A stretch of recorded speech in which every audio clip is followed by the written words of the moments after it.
Sir, Bihar में NDA को मिली जीत पर आप क्या कहना चाहेंगे?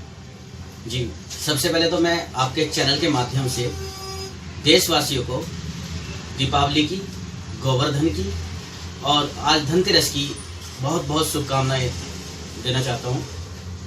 दूसरा, जैसे आपने सवाल किया बिहार के लिए, तो बिहार में तो जीत निश्चित थी।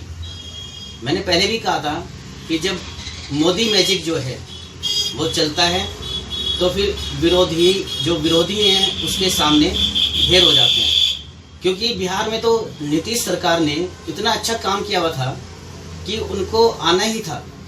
तभी दूसरी जो पार्टियां हैं उनको मुंह की खानी पड़ी और आज बिहार में एनडीए की सरकार बनने जा रही है।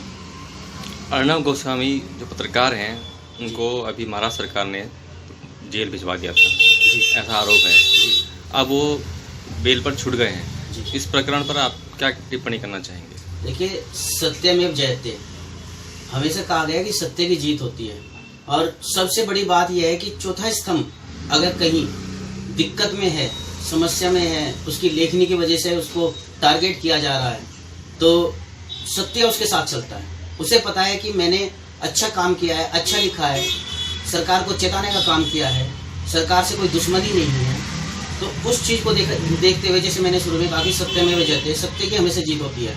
और अर्नब गोस्वामी को तो मैं तो ये कहता हूँ कि भगवान राम का भी आशीर्वाद मिला है। भगवान श्री राम का आशीर्वाद इसलिए मिला है कि दीपावली के अवसर पर वहाँ श्रीलंका में भगवान श्री राम ने विजय प्राप्त की थी, तो यहाँ पर महाराष्ट्र में अर्नब गोस्वामी ने जेल से छूटकर विजय प्राप्त की। जैसे कोरोना काल है और अब त्योहार का भी सीजन है, दिवाली सर पर है, ऐसे में क्या संदेश देना चाहेंगे जनता को कि एहतियात बरतें और बचे रहें? देखिए, मैं कोरोना काल की मैं एक छोटी सी बात बताना चाहता हूँ आपको। जैसे कि मार्च 2020 में 22 तारीख को माननीय प्रधानमंत्री ने देश को संदेश देते हुए पूरे देश में कर्फ्यू, जनता कर्फ्यू लगाया था। उसके बाद 24 मार्च से जैसे देश के अंदर लॉकडाउन शुरू हुआ।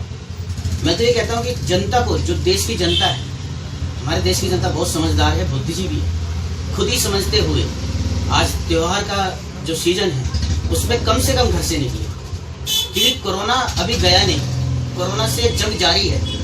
हमारे देश के तमाम लीडर्स, बुद्धिजीवी लोग, तमाम देश की जनता, मीडिया, तमाम संस्थाएं आगे आकर जनता को जागरूक करने का प्रयास कर रही हैं और जनता कहीं ना कहीं जागरूक हो भी रही है। लेकिन जैसे त्योहार का सीजन है, इस सीजन में लोगों को बहुत सुरक्षित एहतियात के साथ बाजार में जाना चाहिए। बाकायदा सैनिटाइजर अपनी जेब में रखें और मुंह पे मास्क लगाएं, क्योंकि जरा सी चूक जिंदगी पर भारी पड़ सकती है। जैसे दिवाली के त्योहारों पर लोग पटाखे जलाते हैं, उससे प्रदूषण होता है जी, इस पर आप क्या कहना चाहेंगे? देखिए, इसमें सुप्रीम कोर्ट की भी गाइडलाइन है और कल हमारे उत्तराखंड में, अगर मैं उत्तराखंड की बात करूं, उत्तराखंड में भी मुख्य सचिव के आदेश हैं कि यहाँ पर पटाखों पर बैन कर दिया गया है 6-7 जिलों के अंदर। ऑर्गेनिक पटाखे जिसमें प्रदूषण कम हो। देखिए, हमारा बहुत बड़ा त्यौहार है ये, हिंदुओं का बहुत बड़ा हिंदुस्तान के अंदर त्यौहार होता है, तो उसमें ये भी मैंने कहना चाहूँगा कि जनता है, मानेगी तो नहीं, लेकिन फिर भी कम से कम कोशिश करें कि दीपावली पर उतना ही अपना पटाखे जलाएं जितना जला सकते हैं। थोड़ा ना करें कि मेरे पड़ोसी ने 10 जलाए तो मैं 20 जलाऊंगा, नहीं।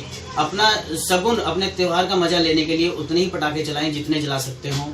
और क्योंकि कोरोना है, कोरोना से जंग जारी है, यहाँ पे भी कोरोना की बात आती है कि जब आप पटाखे जलाएं तो पटाखे जलाते हुए सोशल डिस्टेंसिंग का जरूर ध्यान रखें। और क्योंकि सोशल डिस्टेंसिंग के साथ साथ हम लोग सैनिटाइजर से हाथ धोते हैं, और छोटे बच्चे भी हैं, बड़े भी हैं, बुजुर्ग भी हैं, तो वो माचिस या आग जिस भी पटाखे में लगाएं वो सैनिटाइजर करने के बाद ना लगाएं।